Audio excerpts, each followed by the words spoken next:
श्री शिवाय नमस्तुभ्यं।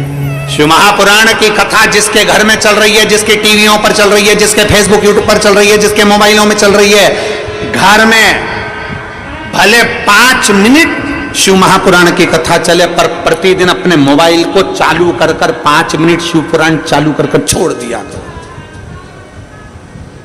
घर में टीवियों पर अगर कथा आए तो भले सुनो चाहे नहीं सुनो, 5-10 मिनट उस टीवी को चालू कर छोड़ा करो, जिससे वो शिव महापुराण के शब्द हमारे घर के वातावरण को शुद्ध करें।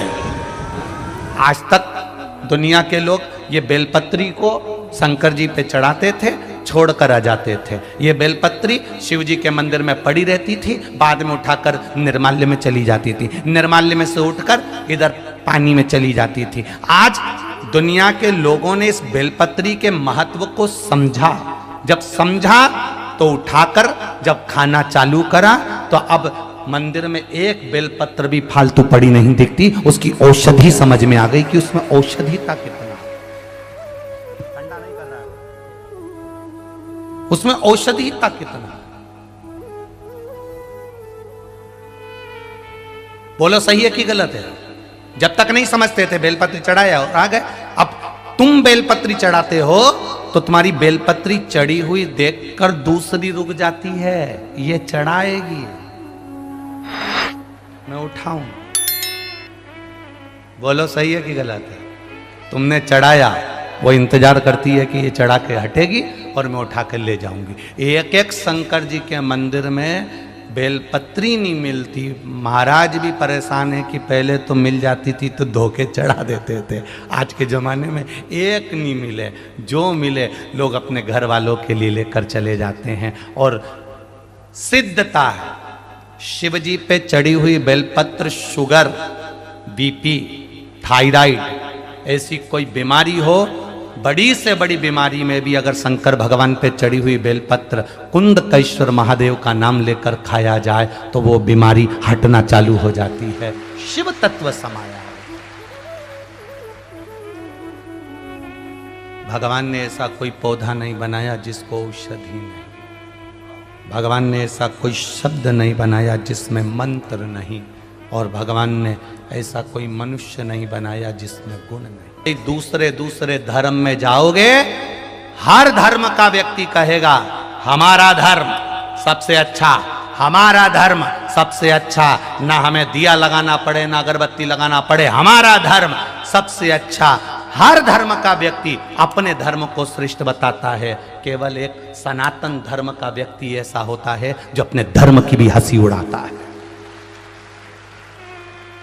कभी कभी वो भी कह देता है, अरे क्या रखा दिया लगाने से, अरे क्या होता है अगरबत्ती लगाने से, अरे क्या होता है भगवान के मंदिर जाने से, अरे क्या होता है शंकर जी पे जल चढ़ाने से। अपने धर्म का व्यक्ति सनातन धर्म में पैदा होने के बाद भी सनातन धर्म पर उंगली उठा देता है कि मंदिर मत जाओ, देवालय मत जाओ, शिवालय मत जाओ, भगवान के पास मत जाओ, एक लोटा जल मत चढ़ाओ, बेलपत्री मत खाओ, पानी चढ़ा हुआ मत पियो। अपने धर्म का व्यक्ति भी कभी कभी उंगली उठा देता है।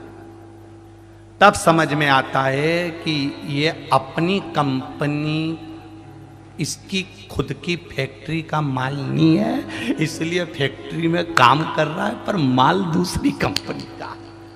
तब समझ में आता है कि ये अगर सनातन धर्म पर उंगली उठा रहा है, ये सनातन धर्म के लिए कह रहा है कि मंदिर मत जाना चाहिए, मंदिर में जाकर जल नहीं चढ़ाना चाहिए, पानी नहीं चढ़ाना चाहिए, मंदिर में मत जाओ, शिव जी पर बेलपत्र मत चढ़ाओ, शंकर के मंदिर मत जाओ, जो सनातन धर्म पर उंगली उठाए, समझ लेना इस कंपनी का है ही नहीं, प्रोजेक्ट दूसरी कंपनी का,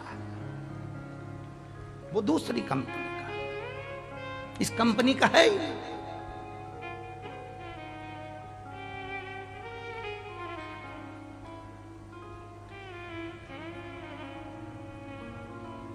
कितना भी छोरा गंदा हो, कितना भी बेटा बेकार हो, फिर भी माँ बाप होते हैं, माता पिता होते हैं। तुम्हारा बेटा तुम्हारे पाँव नहीं छूता, तुम्हारा बेटा तुम्हें प्रणाम नहीं करता, तुम्हारा बेटा तुम्हें नमन नहीं करता, तो तुम्हें एक काम करना, अपनी पूरी मकान दुकान सब दूसरे को दे जाना। कर सकते हो ऐसा? अरे बोलो जम के, नहीं कर सकते। बेटा भले प्रणाम ना करे, बहू भले नमन ना करे, बेटा भले ना पूछे, बहू भले ना पूछे, फिर भी माता पिता मर जाएंगे, पर अपनी प्रॉपर्टी किसी दूसरे को नहीं, अपने बेटे और बहू को ही देकर जाएंगे, भले वो कैसा भी हो।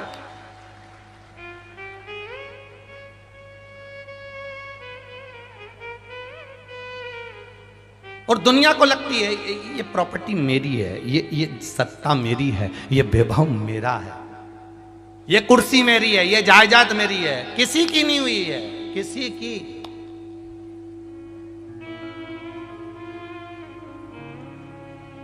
किसी की नहीं। थोड़े दिन तुम्हारी है, थोड़े दिन बाद फिर किसी दूसरे की हो जाएगी, फिर तुम्हारी है, फिर किसी दूसरे की हो जाएगी। हमारा ब्रह्म है, हमको लगता है ये अपनी है, ये हमारा ब्रह्म है। नागपुर के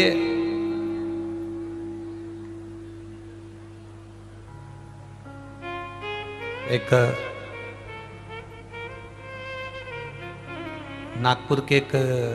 भाई हैं, सिंघानिया करके हैं कोई, नागपुर के, जो गीता भवन के पास में रहते हैं। कोरोना काल में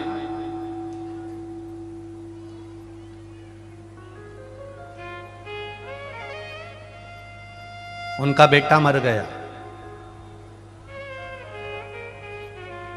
बहू और बहू का बेटा है।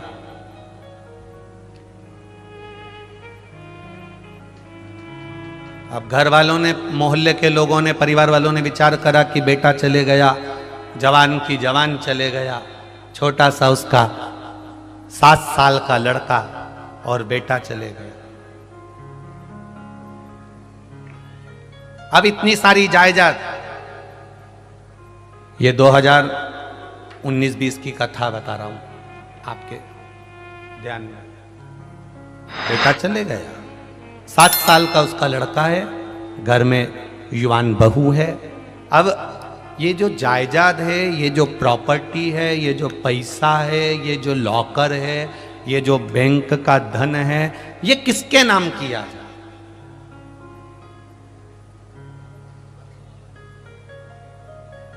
किसके नाम करें?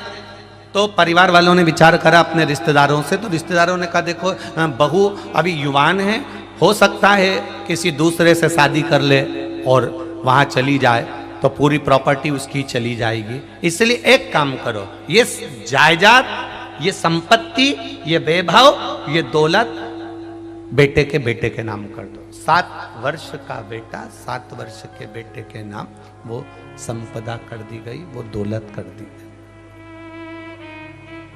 बहू आंख से आंसू बहाती रही।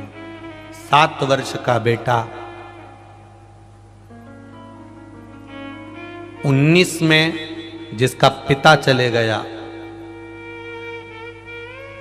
21 में वो 7 वर्ष का बेटा बीमार पड़ गया, उसके लीवर में पीलिया हो गया और वो बेटा भी मर गया। जरा ध्यान देना, नागपुर की यह कथा है। बेटा मरा, संपदा किसके नाम करी जाए? उसके बेटे के नाम कर दो। परिवार वालों ने सोचा बहू युवान अवस्था में है, कहीं दूसरी शादी कर लेगी, चली जाएगी, धन चले जाएगा, बेबहू चले जाएगा, तो बेटे के नाम कर दिया। बेटा भी चले गया, अब संपदा किसके नाम करी जाए? अब प्रॉपर्टी किसके नाम करी जाए? अब जायदाद किसके नाम करी जाए?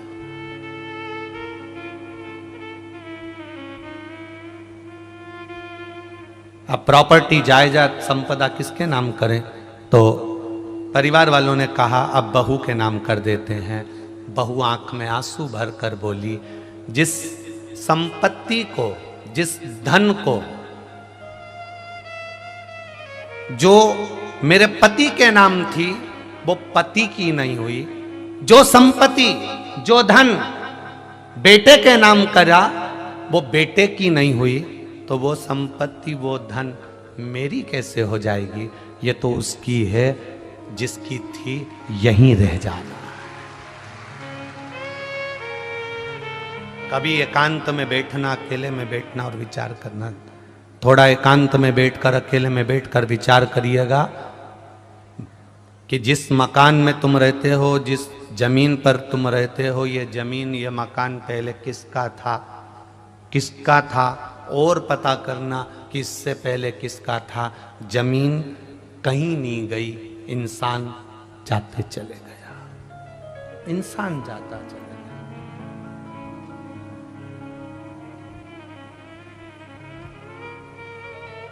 कोई नहीं रुका।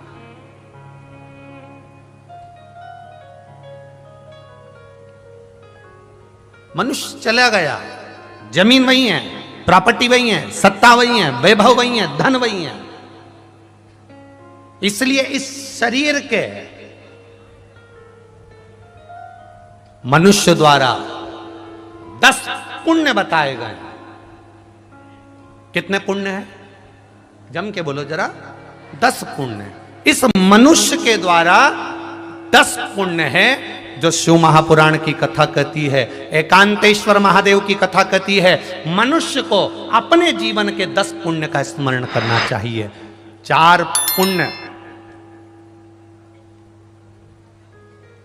4 पुण्य मनुष्य की सुंदर आनंदमय वाणी के हैं। 4 पुण्य। और 3 पुण्य मनुष्य के शरीर द्वारा होते हैं और 3 पुण्य मनुष्य के मन द्वारा होते हैं। 4 मनुष्य की वाणी से पुण्य होते हैं, 3 पुण्य मनुष्य के शरीर से होते हैं और 3 पुण्य मनुष्य के मन से होते हैं। कितने हो गए? जम के बोलो जरा। 10 पुण्य हैं, उसमें 3 पुण्य है मनुष्य के शरीर से जो होते हैं। पहला पुण्य है मनुष्य के शरीर से होने वाला, दोनों हाथों से दान देना। दान का मतलब ये नहीं होता कि आप अपने धन को हर कहीं लुटा दो। दान का मतलब है तुमने देखा कि हाँ साहब यहाँ भूखे को भोजन मिल रहा है, तुमने देखा यहाँ प्यासे को पानी मिल रहा है, तो दान की महत्वता है। मालूम पड़े तिजोरी भर ली और तुमने दे दिया, उस दान की कोई महत्वता नहीं है। दूसरे नंबर पर है इस शरीर द्वारा 3 पुण्य करते चलो। पहला दान करते चलो, दूसरे नंबर का रक्षा करते चलो। रक्षा से मतलब है बन सके पड़ोस में नातेदार, रिश्तेदार, कुटुंब, कबीले अपने जो परिचित रहते हो, उनके जीवन में अगर कहीं थोड़ी तकलीफ है तो उनके जीवन में तुम भी थोड़ा सा खड़ा होना चालू करो। थोड़ा सा खड़ा हो, थोड़ा उनके सुख दुख में शामिल होना प्रारंभ करो।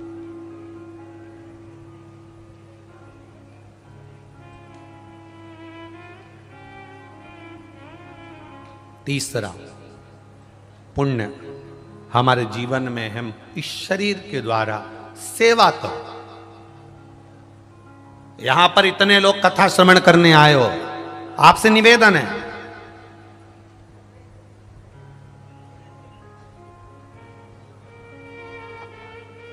कहीं तुम्हें दिख रहा है कि बहुत तेज धूप पड़ रही है, तुम्हारे पास में छाता है, तुम अकेले बैठे हो, 4 लोग जहां बैठे हो उसके पास में बहुत धूप में बैठे हो, अपने छाते की छांव उनके पास बैठकर पकड़कर तुम भी अपनी सेवा का एक क्रम दे सकते हो कि इसको छांव हो जाए। गला पकड़ बा, छांव छाते की दे दी जाए, छत्र की छांव कर दी जाए। कितनी माताएं बैठी हैं, सब कोई अपने अपनी चादर निकाल लेती है, कोई अपना रुपट्टा निकाल लेती है, धूप में एक बैरिकेड से दूसरी बैरिकेड, दूसरी बैरिकेड से तीसरी बैरिकेड बांध देती हैं, तो वो एक छाया कर कर खुद को भी छाया मिल रही है और दूसरे को भी मिल रही है। सेवा का प्रकल्प बड़ा। शरीर के 3 पुण्य हैं जो हमको करना है, पहला दान, दूसरा रक्षा और तीसरा सेवा। फिर आता है महाराज मन के 3 पुण्य हैं। पहले नंबर पर दया करो, दूसरे पर दया का क्रम बनाकर चलो। आज के समय में देखने को मिलता है, पड़ोस में अगर कोई बीमार पड़ गया तो पड़ोसन बड़े अच्छे से कहती है भोग रहा है, खूब कराना इसलिए भोग रहा। ये नहीं बोलना हमको, उसके कर्म का दंड वो भोग रहा है ना, तो हम बोलकर क्यों बुरे हों? हमारा फर्ज है, उसने तुम्हारे साथ कितना भी बुरा करा हो, कितनी भी गाली दी हो, कितना भी अपशब्द करा हो, कितना भी ताने दिए हो, उसके बाद भी अगर उसको दुख आया है तो दया जरूर करना। बन सके 2 रोटी बनाकर उसको खिला देना। ये दया करते चलो, ये दया का क्रम बढ़ाते चलो। दया करिए। 3 शरीर के पुण्य हैं तो 3 मन के पुण्य हैं, 3 इस आत्मा के मन के पुण्य हैं। पहले नंबर पर दया करो। कितना भी कोई बुरा करा हो आपके साथ, कितनी भी किसी ने गाली दी हो, कितना भी अपशब्द कहा,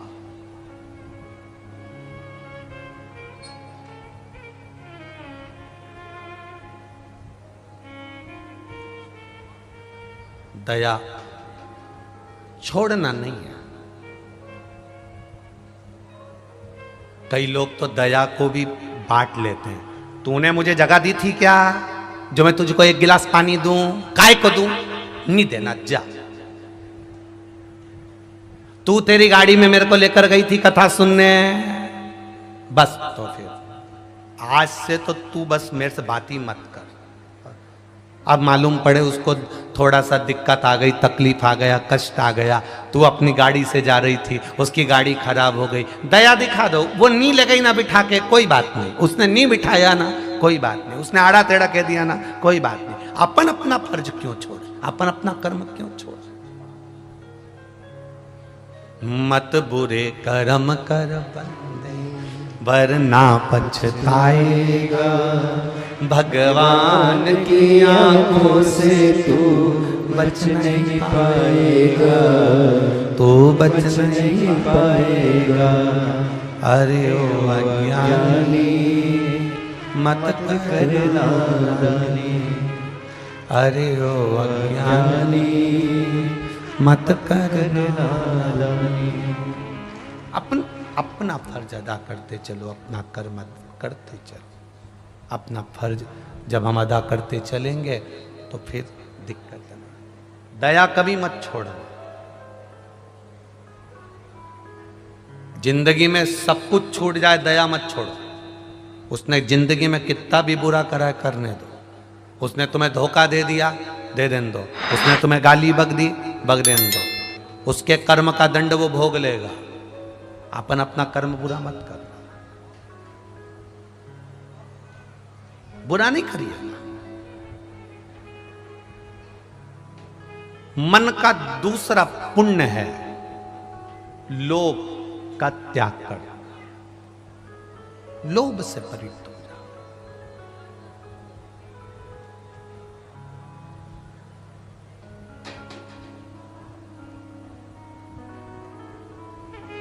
मन का दूसरा पुण्य है लोभ से छुटकारा। और मन का तीसरा पुण्य है श्रद्धा रखना। आपका भीतर श्रद्धा ही नहीं है और आप मंदिर में जाकर बैठ गए, विश्वास ही नहीं है, मंदिर में जाकर बैठ गए तो उसका कोई फायदा नहीं, कोई लाभ नहीं। अगर आपकी श्रद्धा, आपका विश्वास प्रबल है तो परमात्मा को भी मिलने में देरी नहीं लगेगी। ध्यान देना। तुमरुका जी पार्वती जी को ज्ञान उपदेश देते हैं। एक बार तुमरुका जी आ गए कैलाश पर और माता पार्वती जी बैठी हुई थी और पार्वती जी भगवान शंकर की पूजन कर रही थी, शिवलिंग की पूजन। कई लोग कहते हैं क्या पार्वती जी ने, जब पार्वती जी कुंवारी थी तब शिवलिंग की पूजन करी थी, शादी होने के बाद पार्वती जी ने शंकर जी के शिवलिंग का पूजन नहीं करा?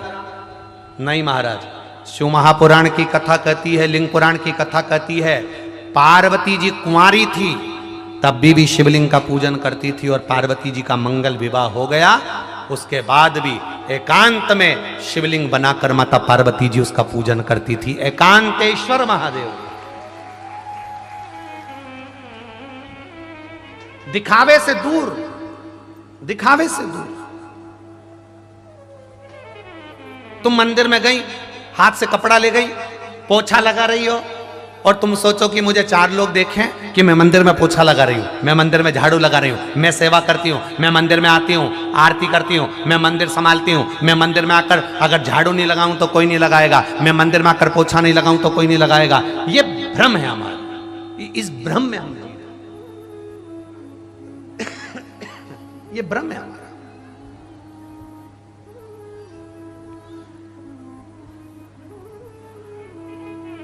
आप किसी को दिखाने के लिए पोछा मत लगाओ, आप किसी को दिखाने के लिए झाड़ू मत लगाओ, आप तो केवल अपना कर्म करते चलो, दिखावे से दूर। तुम रुका जी जब माता पार्वती जी को देखे, मां जगतजननी पार्वती जी सेवा में लगी थी और उनके साथ में जितनी सखियां थी वो पार्वती जी की सेवा की, पूजन की बड़ाई कर रही थी। वाह वाह वाह वाह, पार्वती तू बड़ी सुंदर सेवा करती है, पार्वती तू बड़ी प्यारी पूजन करती है, पार्वती तू भगवान शंकर की बहुत सुंदर आराधना करती है, पार्वती तो शंकर जी का बहुत सुंदर श्रृंगार करती है। सखियां आपस में जितनी बैठी थी वो सारी की सारी पार्वती जी की कीर्ति की बड़ाई कर रही थी।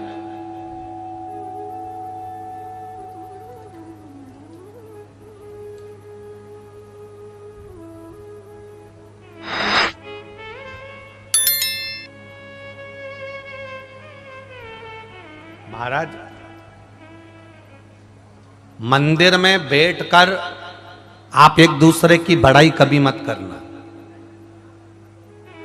2 जगह होती है जहां पर बड़ाई नहीं करी जाती है, बहुत ध्यान देना जरा। एकांतेश्वर महादेव कथा सुन रहे हो, पहला, अपने छोटे बच्चे, जब तक बच्चे छोटे हैं वो पढ़ाई कर रहे हैं, विद्या अध्ययन कर रहे हैं या कोई कार्य कर रहे हैं, अपने बच्चों की बड़ाई कभी भी बच्चों के मुख पर मत करना।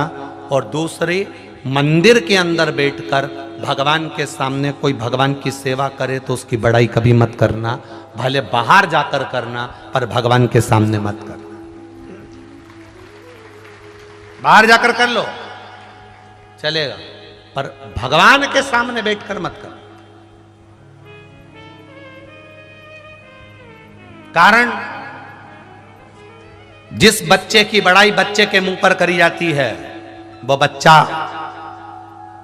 अगली बार नंबर नहीं मार पाता है, उसको लगने लगता है कि मेरे बराबर कोई नहीं, मेरे बराबर कोई नहीं, तो बच्चा अगला नंबर नहीं लगा पाता, अव्वल नहीं निकल सकता, आगे नहीं बढ़ सकता।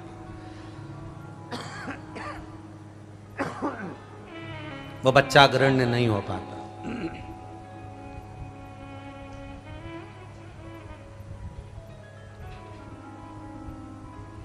और जिस सेवा करने वाले की बड़ाई मंदिर के अंदर करी जाती है उसकी सेवा का फल उसको नहीं मिल पाता है। दोनों से परिणित हो जाओ, दोनों से दूर। मंदिर जाओ, 1 लोटा जल चढ़ाओ, भगवान शंकर का गुणगान करो, भगवान शिव का भजन करो, शंकर के मंदिर में जाओ, आराधना करो, पूजन करो, अर्चना करो, पर कोई तुम्हारी बड़ाई करे, वाह वाह जी तू आती है तो भजन में आनंद आ जाता है, तू आती है ना अच्छा लगता है, तू आती है ना तो भजन अच्छा लगता है, तू आती है ना तो 4 लोग भजन करने लगते, तू आती है ना इसलिए इतने लोग आ जाते हैं। कनक, काया और कीर्ति, इन चीजों से ये तलवार की नोक है, ये इससे थोड़ा दूर रहेंगे। जितनी तुम्हारी कीर्ति की बड़ाइयां होती जाती है उतना दुख तुम परमात्मा से दूर होते चले जाते, उतनी तकलीफें आती चली जाती। दूर रहो, अपनी प्रशंसा से दूर रहो।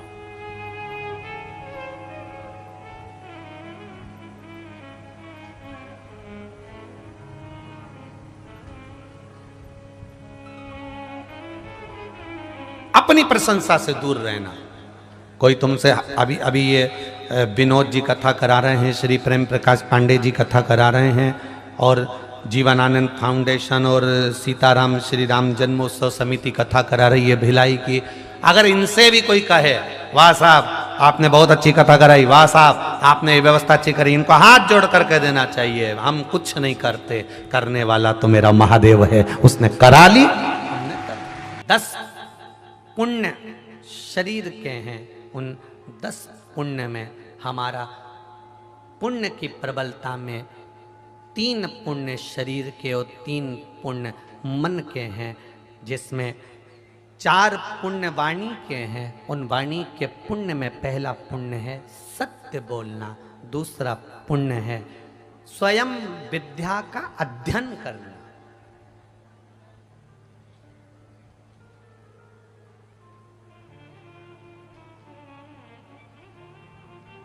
अच्छा एक बात आपसे पूछें, बहुत सरलता में बोलिएगा रे भिलाई वालों, तुमको मालूम है ये मूर्ख है,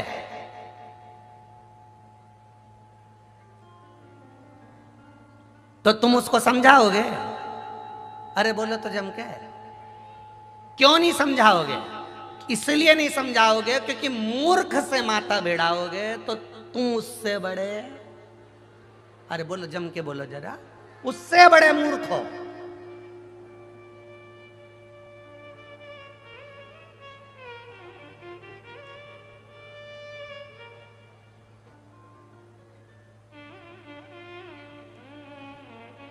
टीवी पर बहुत सारे शो आते हैं, टीवी पे बहुत सारे शो आते हैं, बहुत सारे लोगों को बिठाया जाता है और उनसे माथा भिड़ाया जाता है। अब मालूम है तुमको कि ये मूर्ख है, तो क्यों चिल्ला चिल्ला के उनको बताओ कि सीधी बात शिव पुराण कह रही है कि मूर्ख, तुम्हें मालूम है कि ये मूर्ख है, मालूम है तुमको कि मूर्ख है, फिर भी तुम माथा भिड़ा रहे हो। तो वो छोटा मूर्ख है, अपन बड़े मूर्ख हैं जो उनसे माथा भिड़ा रहे। और तुम देखना टीवी पे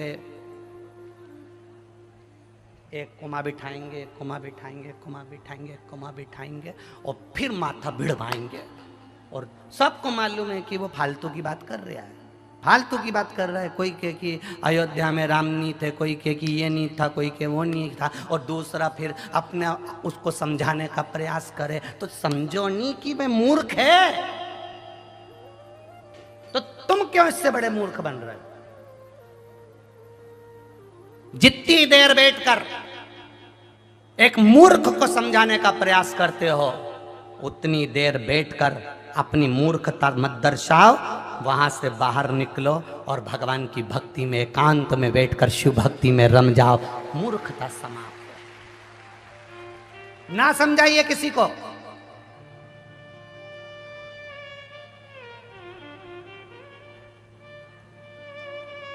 समझाया उसको जाता है जिसके भीतर विश्वास और श्रद्धा जड़ी होती चली। पुण्य में से वाणी के 4 पुण्य हैं, जिसमें से सत्य, स्वाध्याय, प्रियवाणी और हितकर वाणी। तुमरुका जी ने माता पार्वती को जब सेवा करते हुए देखा, तुमरुका जी ने माता पार्वती को जब पूजन करते हुए देखा, तब तुमरुका जी ने माता पार्वती को जब पूजन कर रही हैं और उनके पास में बैठी हुई सखियां उनकी तारीफ कर रही,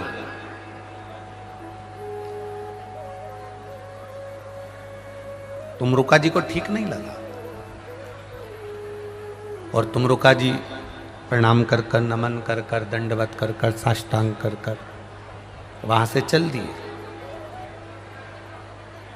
ध्यान देना जरा कथा पर, जब तुमरुका जी वहां से चले गए तब माता पार्वती के मन में एक भाव जागृत हुआ कि आखिर तुमरुका जी यहाँ से प्रणाम कर कर, दंडवत कर कर, नमन कर कर चले क्यों गए, जरा मालूम तो करूं मैं। आप आए नहीं, सुबह हो गई, मेरी पूजा की थाली धरी की धरी रहे। आखिर क्यों, किस लिए, किस कारण? कभी कभी आप भी विचार करा करो।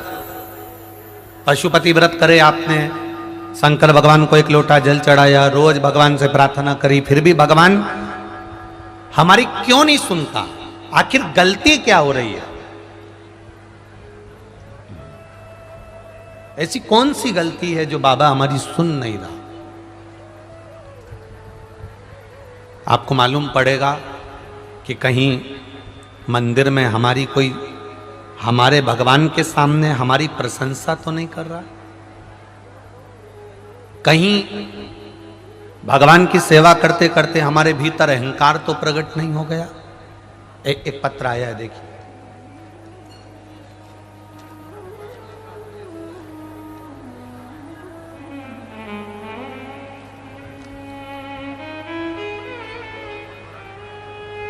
सुषमा बोरीकर,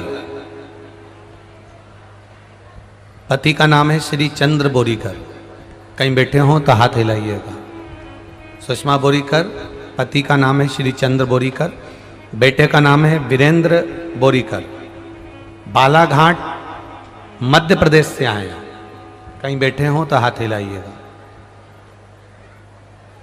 बालाघाट मध्य प्रदेश से आए हैं, कहीं बैठे हो तो हाथ हिलाइएगा। सुषमा बोरीकर, श्री चंद्र बोरीकर, वीरेंद्र बोरीकर, बेटे का नाम है, बालाघाट मध्य प्रदेश से निवासी हूं। बाबा का क्या गुणगान करूं गुरुदेव। मेरा बेटा 8 साल से नौकरी के लिए प्रयास कर रहा था। 1 या 1.5 नंबर से वो रह जाता था, पास नहीं हो पाता था। मैंने आस्था चैनल पर आपकी कथा 2018 से सुनना प्रारंभ करी। 1 लोटे जल का क्या महत्व वर्णन करूं गुरुदेव। मैंने अपने बेटे को मंदिर भेजना प्रारंभ करा तो बेटा कहता है, मां मंदिर जाने से क्या होगा। गुरुदेव, मैंने बच्चे के मन में शिव के प्रति विश्वास को जगाया, मंदिर भेजना प्रारंभ करा। मैंने उसके लिए पशुपति व्रत करना प्रारंभ करे और बेटे से कहा कि तू अब जो एग्जाम देगा उस एग्जाम में एक बेलपत्री पर शहद लगाकर शिव जी को समर्पित कर कर पूरी मेहनत कर कर जाना, बाबा तुझे पास कर देगा। और गुरुदेव, आज मैं बाबा को प्रणाम करने आई हूं कि मेरे बेटे वीरेंद्र बोरीकर का रेलवे सीनियर पोस्ट पर जॉब लग गई है, इसलिए मैं उसको नमन करने के लिए। यह शिव तत्व है, यह औघड़ी है। हम जिसके भरोसे पर हैं, हम जिसके विश्वास पर हैं, हम जिसकी दृढ़ता पर जी रहे हैं, बस हम पशुपति व्रत करें, हम शिव जी के मंदिर जाएं, भगवान की आराधना करें, कथा में जाएं, शिव पुराण में जाएं, हमारा कार्य क्यों नहीं हो रहा? मतलब कहीं ना कहीं हम में कुछ कमी रह गई है। आप आए नहीं, सुबह हो गई, मेरी पूजा की थाली धरी की धरी। क्यों नहीं होता?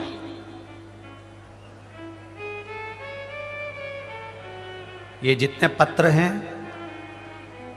ढेर सारे पत्र हैं, नीचे भी भरे हुए हैं, ये भी रखे हैं, ये भी रखे हैं।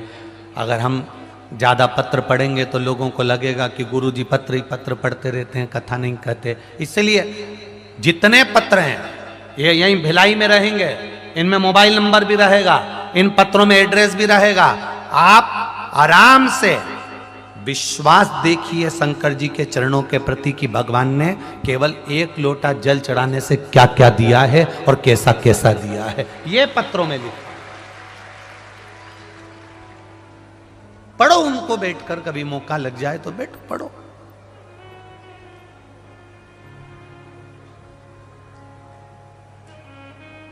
आज कोई कह रहा था, गुरुजी सीहोर में कोई ने खबर करी होगी कि गुरुजी के पास इतने सारे पत्र आते हैं, सारे पत्रों को भर के सीहोर ले जाना चाहिए, एक कमरा में धर देना चाहिए और जब भी कोई पूछने वाला आए तो उसको उस कमरे में घुसेड़ देना चाहिए।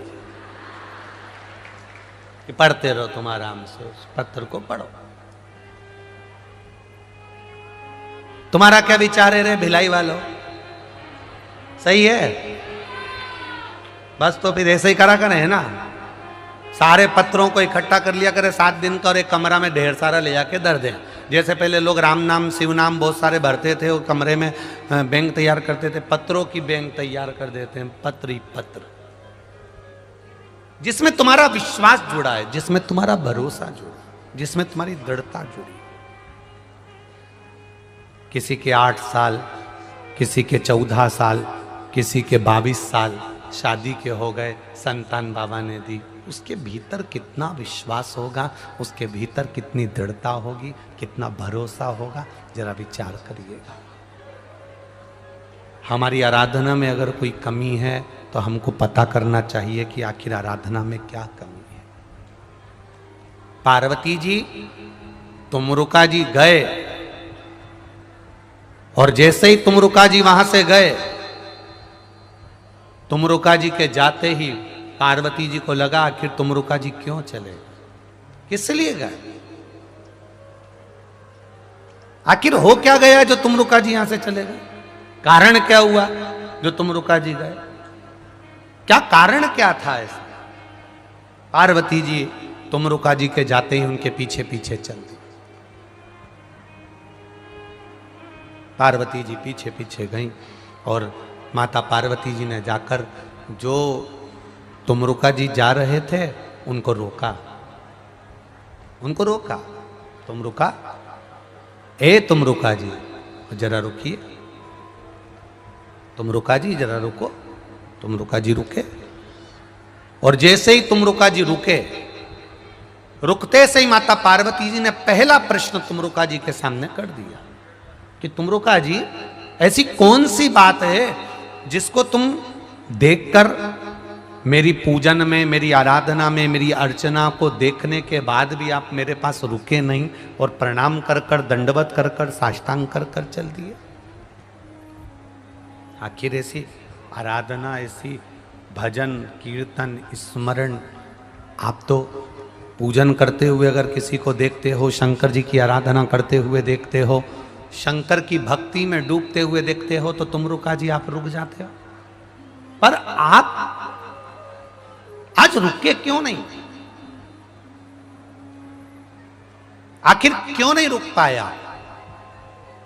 तुमरुका जी ने कहा, बस मां, हे माता पार्वती जी, आप शिव जी को प्राप्त को तो कर ली हो, पर शंकर जी के विश्वास को जीत नहीं पाई।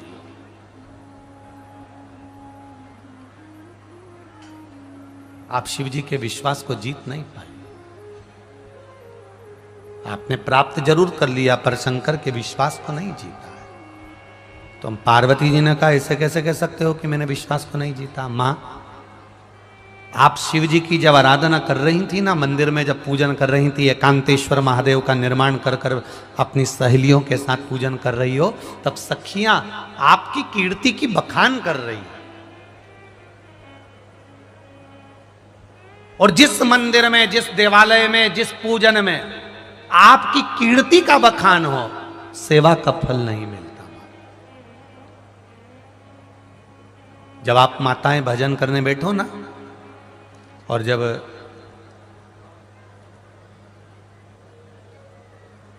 भजन करने के लिए बैठो और इतने में कोई आ जाए और वो आई और तुमने कहा तू नहीं आती ना, तो अच्छा नहीं लगता है। तेरे आने से भजन में रौनक आ जाती है। ना ना, उस समय पर उसको कह देना चाहिए, तुम्हारे हाथ जोड़ती हूं, मेरी कीर्ति की बड़ाई मत करो। मैं भजन गाऊंगी ना तो उसका फल मुझे नहीं मिलेगा। मैं यहां से चली जाऊं तब तुम बड़ाई करना, चल जाएगा। पर भगवान के भजन में मेरे सम्मुख में कीर्ति की बड़ाई नहीं ना करिए। दुनिया का पहला दूल्हा थे देवाधिदेव महादेव। दुनिया के पहले दूल्हे भगवान देवाधिदेव महादेव थे, जिस दूल्हे की बड़ाई एक ने भी नहीं करी। ये दुनिया का पहला दूल्हा था। तुम्हारे भिलाई में जितने दूल्हे निकलते हैं ना, सब उसकी बड़ाई करते, कितना जोरदार लग रहा है, बारात कितनी जोरदार लग रही, बाराती कितने जोरदार लग रहा है, दूल्हा देखो कितना अच्छा, साफा देखो कितना अच्छा, तुर्री देखो कितनी जोरदार, माला देखो कितनी जोरदार, सूट देखो कितना जोरदार, बहुत पैसे वाला है, हाथ में सोने का ब्रेसलेट पहना है, घड़ी देखो कितनी जोरदार, टाई लगाया बहुत जोरदार, जूता देखो कितना जोरदार लाल कलर का पहना है। जूता देखकर भी लोग बड़ाई करते हैं, टाई देखकर बड़ाई करते हैं।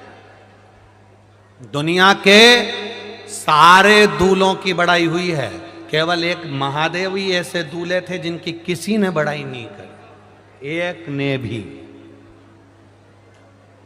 और दूल्हे की तो दूल्हे की बाराती तक की बड़ाई नहीं करी, क्योंकि किसी की एक आंख, किसी की 3 आंख, किसी के 12 हाथ, कोई रेंग के चल रिया, कोई उधर से चिल्ला दिया, होता है जैसा भी पीछे कहीं के ने चिल्ला दिया, उड़ा मालूम पड़े सब उठ गए। शंकर भगवान की शादी में बैंड बाजे ले जाने की जरूरत ही नहीं पड़ी, ऐसे ऐसे चिल्ला रहे थे।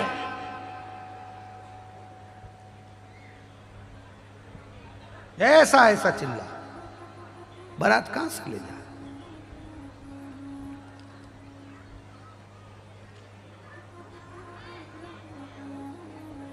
वो कहते हैं ना तुम्हारे वो छत्तीसगढ़िया भाषा में, नंदी में बैठे,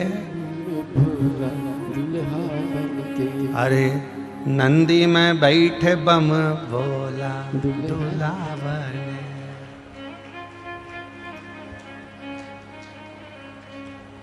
नंदी में बैठे बोला दूल्हा बने, बस वही हाल। कौन चिल्ला रहा, कैसा चिल्ला रहा? पहला दूल्हा जिसकी तारीफ ही नहीं हो रही,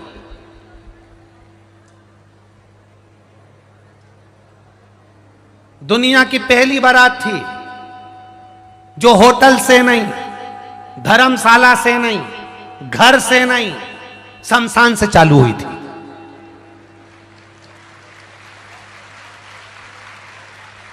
भिलाई में ऐसी कोई बारात निकली है जो मसान से चालू हुई हो, शमशान से। इंतजार करते रहे। भगवान विष्णु ने, भगवान ब्रह्मा जी ने भी कहा भगवान शंकर से, चलो बारात का मुहूर्त निकल रहा है, चलो जल्दी चलो, बारात लेकर चलो। शंकर भगवान बोले अभी हमारा मुहूर्त नहीं आया, नहीं गए। जब 3 दिन निकल गए, कहीं का मरा, उसको कंधे पे जब मुर्दा आया और उसमें आग लग गई, राख तैयार हो गई, पाउडर का डब्बा इकट्ठा हो गया, पौध पुता के, भस्मी रमा के, और जब चले इतने में ब्रह्मा जी ने कह दिया, देखो अच्छे नहीं लग रहे हो तुम महादेव। महादेव ने पूछा क्यों नहीं लग रहा है? पूरे नग्न हो, थोड़ा सा कुछ कपड़ा मपड़ा लपेट लो, शरीर पे मत लपेटो, नीचे तो लपेट लो। उन्होंने जिस आसन पे बैठे थे वही आसन को लपेट लिया। अब लपेट लिया तो आसन इतना कड़ला था, अब तुम्हारे यहाँ वो बायर का जो आसन होता है उसको लपेट के बताना, वो खुल जाए। अब वो आसन इतना कड़ला था कि वो खुल जाता, तो इन्होंने गले का सांप निकाल के कमर में बांध लिया। अब भगवान इंद्र देवता ने सोचा कि शंकर जी की शादी है, अपने देवता की शादी है, अपना फर्ज बनता है कि बारात में कोई बैंड बाजे वालों को लेके चलो। इनको कोई बैंड बाजे वाला नहीं मिला, पुंगी वाला मिल गया। अब जो उसने पुंगी बजाना चालू करा तो नीचे जो सांप बंधा था वो धीरे धीरे नाचना चालू करा। अब जैसे ही वो सांप नाचना चालू करा, इतने में फिर आसन खुल गया वापिस। इतने में भगवान इंद्रदेव नाचते नाचते आके बोले प्रभु जी, भोलेनाथ जी बोले डमरू बजाते हुए, बोलो जी। वापिस आसन खुल गया। भगवान ने फिर सांप को लिया, बंद रहे, अब मत खुल जाना। सांप बोला शादी तुम्हारी हम नहीं नाचे। भगवान बोले तेरे बत्तल का मैं नाचूंगा, तू मत नाचे। पूरी शादी में जब तक पार्वती जी के दरवाजे तक गए तब तक नाचते ही नाचते गए। कभी डमरू बजाएं, कभी त्रिशूल हिलाएं, कभी डमरू बजाएं, कभी त्रिशूल हिलाएं। सारे देवताओं ने देखा तो भगवान ने खूब जोरदार डमरू का नाद किया। जो डमरू बजाया तो अब किसी बैंड बाजे की जरूरत नहीं पड़ी। इतने में एक उधर से पूरा बाल खोलती चिल्लाती हुई भयंकर सामने आ गई। भयंकर।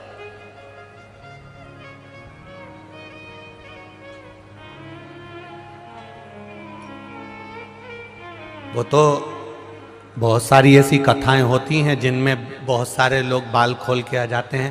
पहले शिव पुराण में भी लोगों ने ये नया नाटक चालू कर दिया था। फिर हमने देखा कुछ नहीं होता। जिसको आगे आना है ना वो वहीं से चिल्लाती है, देवी जी आई, देवी जी आई, और सबने रास्ता दे दिया ने वो आगे आके बैठ गई। देवी जी गायब हो गई, गायब।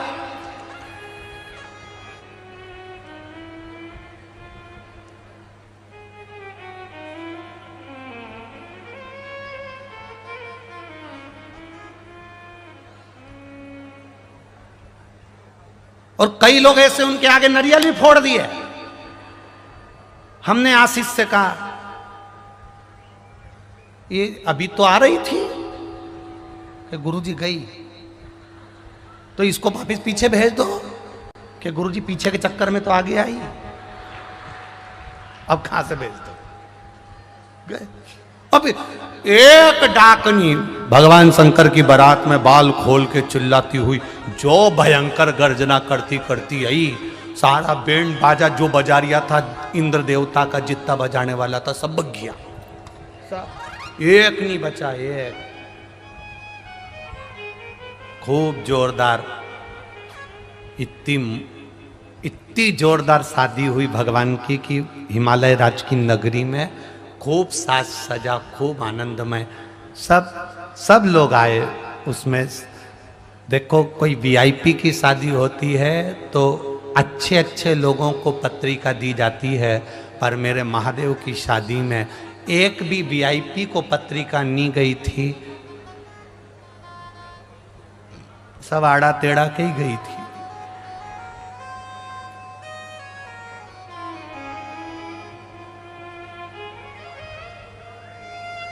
इसलिए शिव जी की कथा में भी कोई वीआईपी नहीं होता, शंकर की कथा में भी सब आड़ा टेढ़ा ही होता,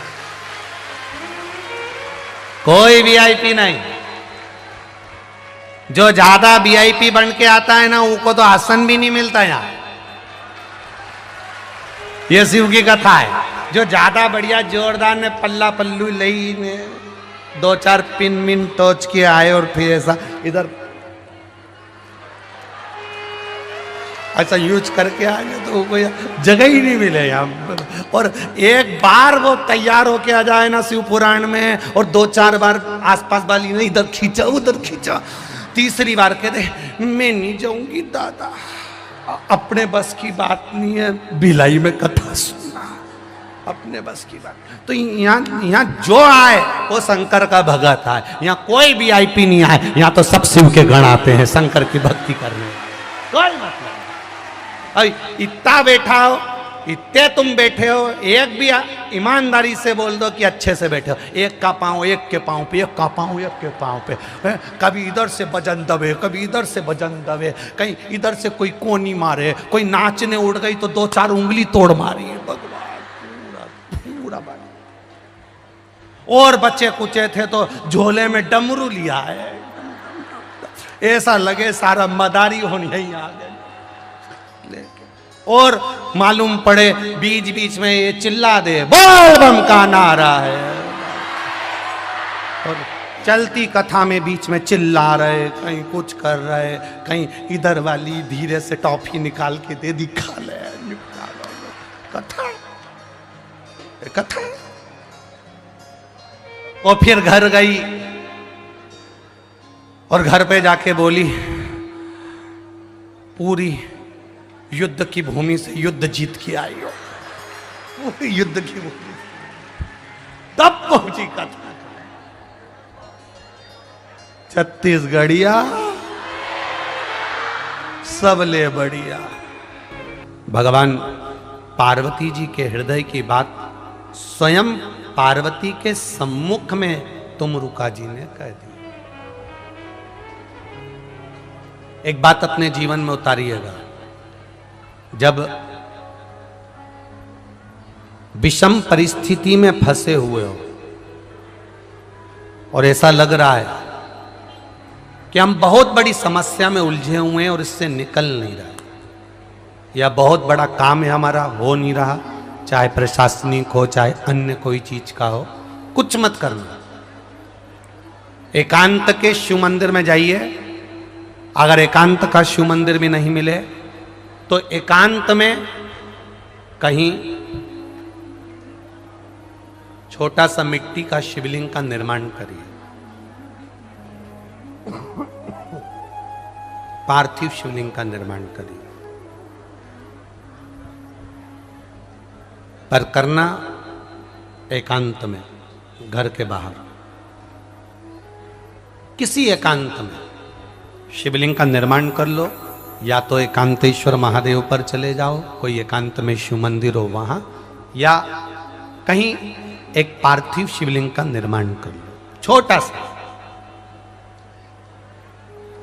एक बेलपत्र, बहुत ध्यान से सुनना, एकांतेश्वर महादेव का ये वृतांत।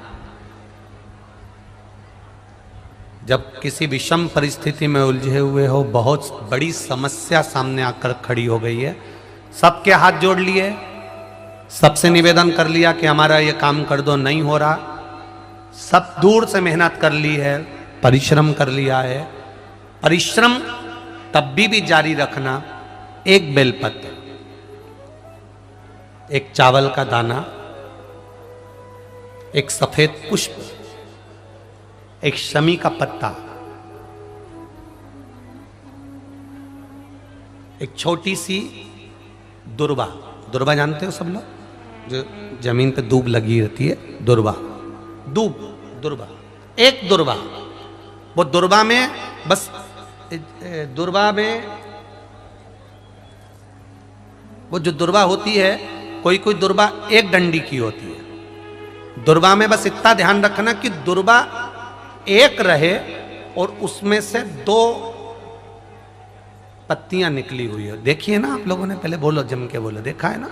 दुर्वा एक हो और 2 पत्ती की हो, एक ही कहलाएगी। 2 पत्ती निकली हुई दुर्वा, एक श्वेत पुष्प, शमी का पत्ता, बेलपत्र, चावल का एक दाना।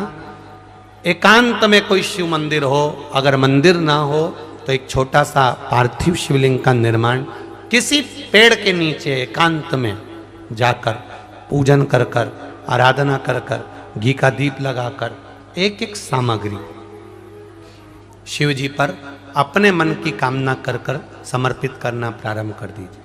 शुरुआत दुर्वा से करना। दुर्वा के बाद में श्वेत पुष्प,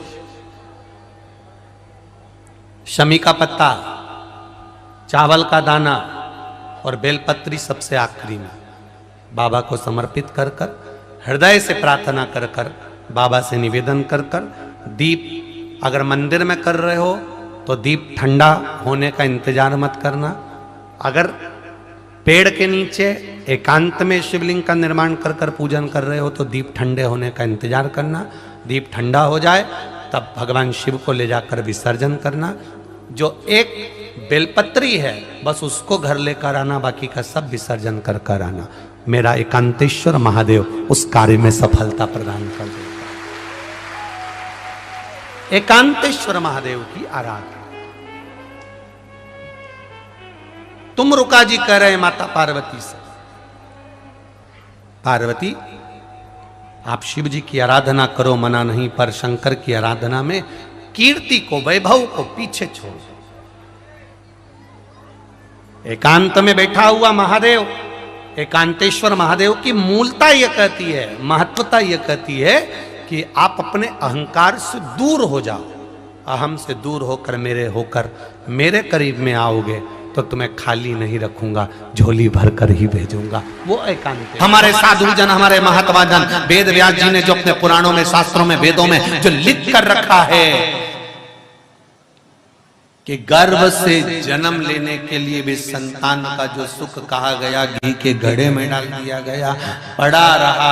शिव की आराधना 3 महीने तक राजा सगर करते रहे, पर घी के घड़े से संतान नहीं हुई। आखिरी में सगर की आंख में जल भर गया। प्रभु आप कृपा करिए। शिव जी ने कहा, राजन तुम चिंता मत करो, जब समय आएगा पूर्ण होगा, निश्चित है।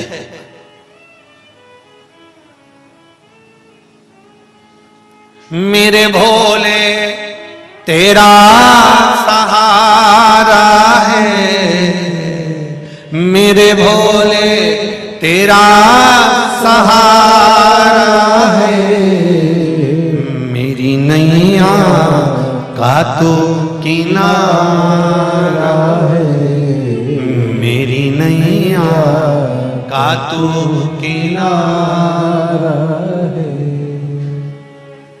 महाराज मिलेगा, समय आएगा, होगा, प्राप्त होगा, ये निश्चित है।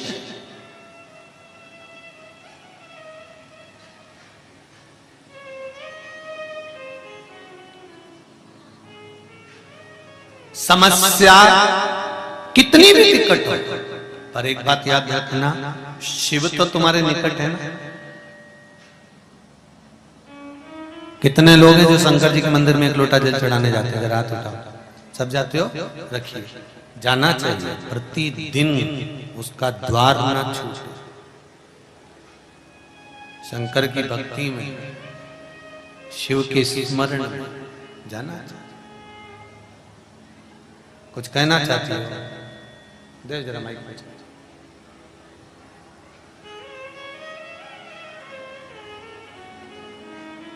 जल्दी तो जल्दी जरा, समय का समय। शिव से कहो अपने दिल की। एक तुम्बा में घी, उस तुम्बे का बीज उसमें पड़ा है, और वो घी से शिव कह रहे हैं, भगवान शंकर कह रहे हैं, बैठो बाबू बैठो, अभी बुलवाते हैं। शिव कह रहे हैं, हृदय चित्त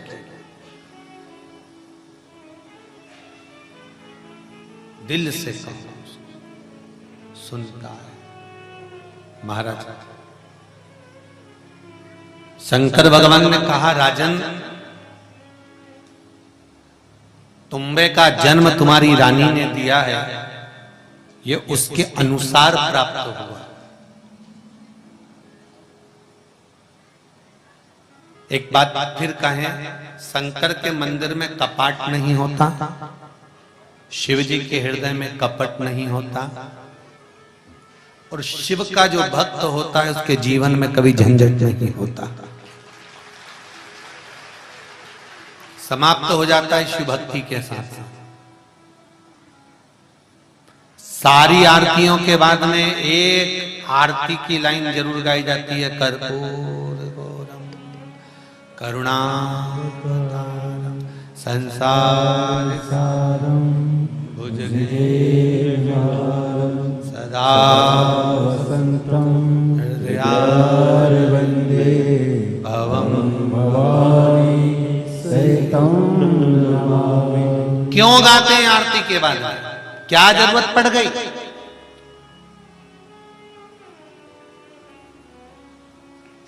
सब आरती के बाद में एक लाइन जरूर गाएंगे। उसका गाने का केवल एक ही कारण है कि सब जगह से हटने के बाद में अंत में जैसे कपूर को जलाया जाता है और वो भस्म हो जाता है, उसी तरह उस भस्मीदारी शिव के पास में अगर तुम चले गए तो जीवन का सर्व सुख तुम्हें प्राप्त हो जाएगा। तुम अंत में उसकी शरण में जाओ।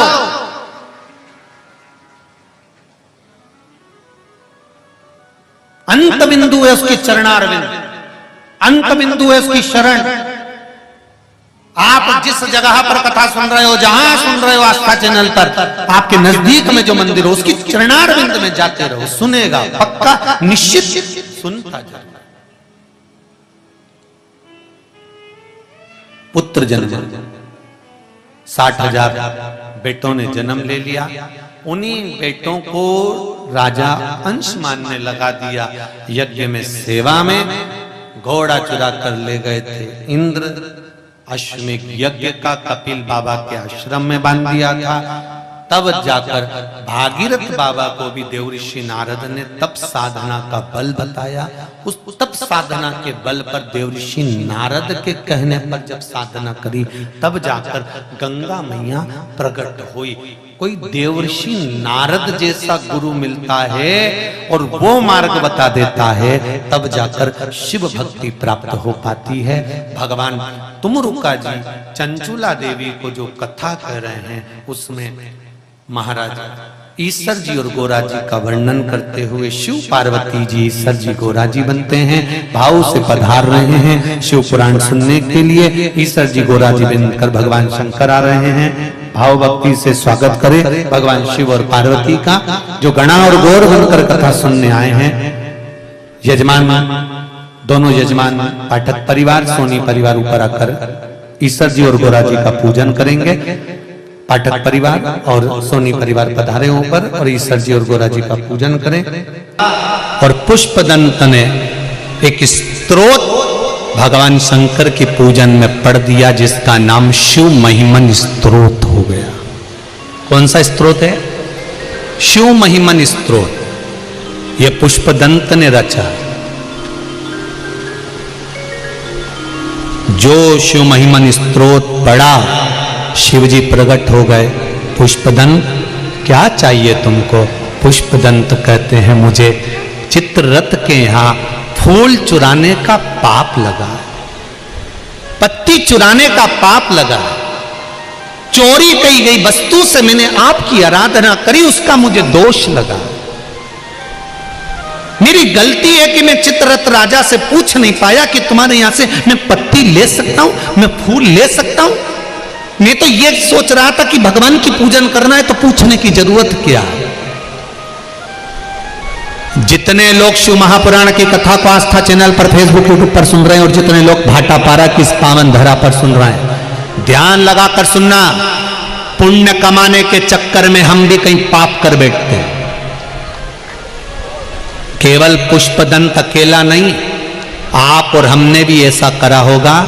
भगवान की पूजन करने के चक्कर में कहीं से फूल पत्ती लेकर आ गए होंगे। सोचा होगा भगवान कुछ जल रहा है, कुछ फूल पत्ती लेकर आ गए होंगे तो मन में आ गया होगा, मन में विचार आ गया, मन में भाव जागृत हो गया होगा कि हम तो भगवान के लिए कर रहे हैं, हम तो भगवान के लिए कर रहे हैं, हम भगवान के लिए कर रहे हैं। ये हमारे भीतर भाव जागृत होगा, हमारे भीतर ये भाव जागृत होगा कि हम भगवान के लिए कर रहे हैं, हम तो पुण्य के लिए कर रहे हैं। नहीं नहीं नहीं, हमें किसी की वस्तु को नहीं लेना। शंभो शरणे मांगो दुख काटो दया करी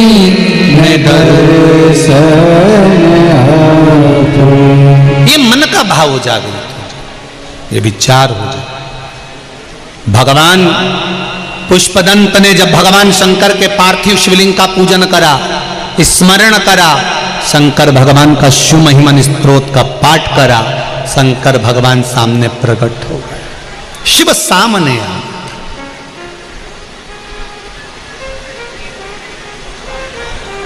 फिर कहूंगा सारी समस्या का हल, जरा जम के बोलो, सारी समस्या का हल।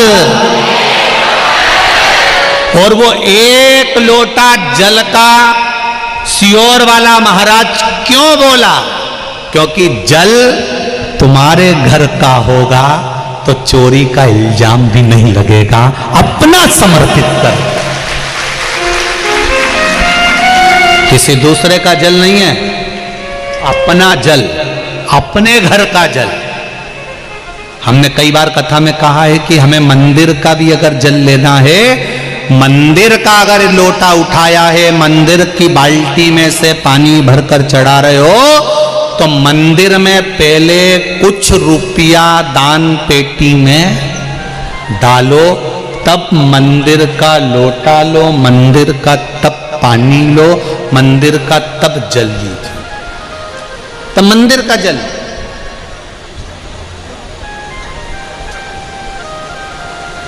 तब मंदिर का पानी लो, तब मंदिर का लोटा लो, तब मंदिर का जल।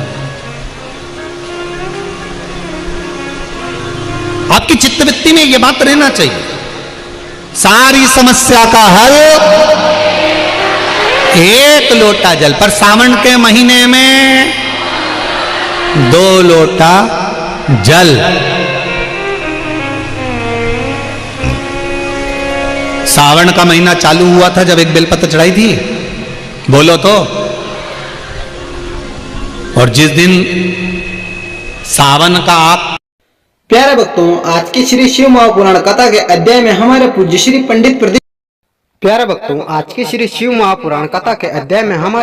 पंडित प्रदीप जी मिश्रा ने जो भी उपाय बताए हैं, अगर आप इन उपायों को अपने जीवन में निरंतर करते हो तो आपको अवश्य ही लाभ प्राप्त होगा। तो भक्तों, इसी के साथ आज के श्री शिव महापुराण कथा के अध्याय को यही समाप्त करते हैं। मिलते हैं एक और नए अध्याय के साथ, तब तक के लिए हर हर महादेव। प्यारे भक्तों, अगर आपने अभी तक हमारे चैनल को सब्सक्राइब नहीं किया है तो प्लीज चैनल को सब्सक्राइब करके कमेंट बॉक्स में हर हर महादेव लिखकर अपनी हाजिरी भगवान शिव शंकर जी के चरणों में अवश्य लगाए। और श्री शिव महापुराण कथा का भाग 2 देखने के लिए हमारे इस चैनल को सब्सक्राइब करके वीडियो को दिल से लाइक जरूर करें और कमेंट बॉक्स में हर हर महादेव अवश्य लिखें। तो भक्तों, मिलते हैं एक और नई कथा के साथ, तब तक के लिए हर हर महादेव।